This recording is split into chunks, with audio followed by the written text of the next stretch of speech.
Welcome to our channel. ഇന്ന് നമ്മൾ വളരെ ടേസ്റ്റി ആയിട്ട് വളരെ പെട്ടെന്ന് തന്നെ ഉണ്ടാക്കാൻ പറ്റുന്ന ഒരു ചമ്മന്തി ആയിട്ട് ഉണ്ടാക്കാൻ പോകുന്നത്. അപ്പോൾ അതിനായിട്ട് ഞാൻ മിക്സിയുടെ ജാറിലേക്ക് 1 കപ്പ് തേങ്ങ ചിരവി ഇട്ട് കൊടുത്തിട്ടുണ്ട്. അതിൻ്റെ കൂടെ തന്നെ 2 തണ്ട് കറിവേപ്പില, പിന്നെ ചെറിയ 2 പീസ് ഇഞ്ചി കേട്ടോ, ഒരുപാട് വേണ്ട, ഇത്രയും ഇഞ്ചി മതി.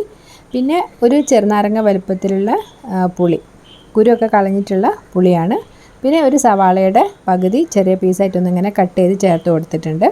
പിന്നെ എരിവിന് ആവശ്യമായിട്ടുള്ളൊരു 4-5 വറ്റൽ മുളക്. അപ്പോൾ അത് ഞാൻ ആദ്യമേ ഒന്ന് ഫ്രൈ പാനിലിട്ടിട്ട് കുറച്ച് സമയം ഒന്നിങ്ങനെ ചുട്ടെടുത്തിട്ടുള്ളതാണ്. അപ്പോൾ അങ്ങനെ ആകുമ്പോൾ നല്ലൊരു ടേസ്റ്റ് ഉണ്ടാവും. അപ്പോൾ അത് ഇതുപോലെ ഒന്നിങ്ങനെ വറുത്ത് കുറച്ച് സമയം ഒന്നിങ്ങനെ എണ്ണയൊന്നുമില്ലാതെ ജസ്റ്റ് ഒന്നിങ്ങനെ വറുത്തെടുത്താൽ മതി. അത്രയും ചേർത്ത് കൊടുത്തിട്ടുണ്ട്. പിന്നെ ഇതിൻ്റെ കൂടെ കുറച്ച് ഉപ്പും കൂടെ കേട്ടോ. അപ്പോൾ നമ്മൾ ഉപ്പ് ഒരുപാട് ചേർക്കരുത്, കാരണം നമ്മൾ ഇതിലേക്ക് പപ്പടമാണ് ചേർത്ത് കൊടുക്കുന്നത്. അപ്പോൾ അതിനനുസരിച്ച് ഉപ്പ് ചേർത്ത് കൊടുക്കുക. പപ്പടത്തിൽ ഓൾറെഡി ഉപ്പുണ്ടാവുമല്ലോ. പിന്നെ ഇതിലേക്ക് നമ്മൾ നേരത്തെ പൊരിച്ച് വെച്ചിട്ടുണ്ടായിരുന്ന 2-3 പപ്പടം ചേർത്ത് കൊടുത്തിട്ടുണ്ട്. ഇനി ഇതെല്ലാം കൂടെ നമ്മളൊന്നിങ്ങനെ അടച്ചു വെച്ചിട്ടൊന്നിങ്ങനെ അടിക്കുകയാണ് കേട്ടോ. അപ്പോൾ ഒരുപാട് അങ്ങ് അടിക്കേണ്ട ആവശ്യമില്ല, ജസ്റ്റ് ഇങ്ങനെ പൾസ് ചെയ്ത് എടുക്കുക.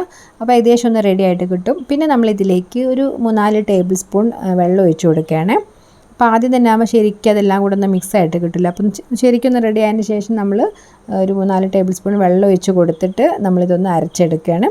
അപ്പോൾ കറക്റ്റായിട്ട് നല്ലൊരു രീതിയിൽ ഇങ്ങനെ നല്ല നനവൊക്കെ ഉള്ള രീതിയിൽ അടിപൊളിയായിട്ട് കിട്ടും കേട്ടോ. അങ്ങനെ ഞാനിതാ വെള്ളമൊക്കെ ചേർത്തിട്ടൊന്നിങ്ങനെ അടിച്ചെടുത്തിട്ടുണ്ട്. അപ്പോൾ ഇതാ ചെറുതായിട്ടൊരു സ്റ്റിക്കി ആയിട്ട് നല്ലൊരു രൂപത്തിൽ തന്നെ കിട്ടിയിട്ടുണ്ട്. ഇനി ഞാനിതെല്ലാം കൂടി ഒരു പ്ലേറ്റിലേക്ക് ഒന്നിങ്ങനെ മാറ്റിയെടുക്കുകയാണ് കേട്ടോ. എന്നിട്ട് നമ്മളെല്ലാം കൂടി ചെറുതായിട്ടൊന്നിങ്ങനെ കുഴച്ചെടുത്തിട്ട് ഇങ്ങനെ ഉരുട്ടിയെടുക്കുകയാണ്.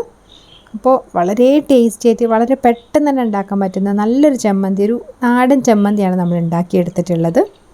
അപ്പോൾ ഉപ്പ് മാത്രം നമ്മളൊന്ന് ശ്രദ്ധിക്കുക കേട്ടോ. ഉപ്പ് ചേർക്കുന്ന സമയത്ത് ആ ഒരു പപ്പടത്തിൻ്റെ ഉപ്പും കൂടെ നോക്കിയിട്ട് നമ്മൾ ചേർത്ത് കൊടുത്താൽ മതി.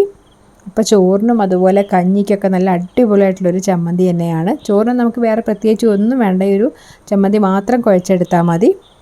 നമ്മൾ പപ്പടമൊക്കെ ഫ്രൈ ചെയ്തിട്ട് ബാക്കിയാവുന്ന സമയത്തൊക്കെ ഇതുപോലെ ഒന്ന് ട്രൈ ചെയ്ത് നോക്കിയാൽ മതി കേട്ടോ. അപ്പോൾ നല്ലൊരു ടേസ്റ്റുള്ള വളരെ ഈസി ആയിട്ടുള്ള ഒരു ചമ്മന്തി എല്ലാവരും ഒന്ന് ട്രൈ ചെയ്ത് നോക്കണേ.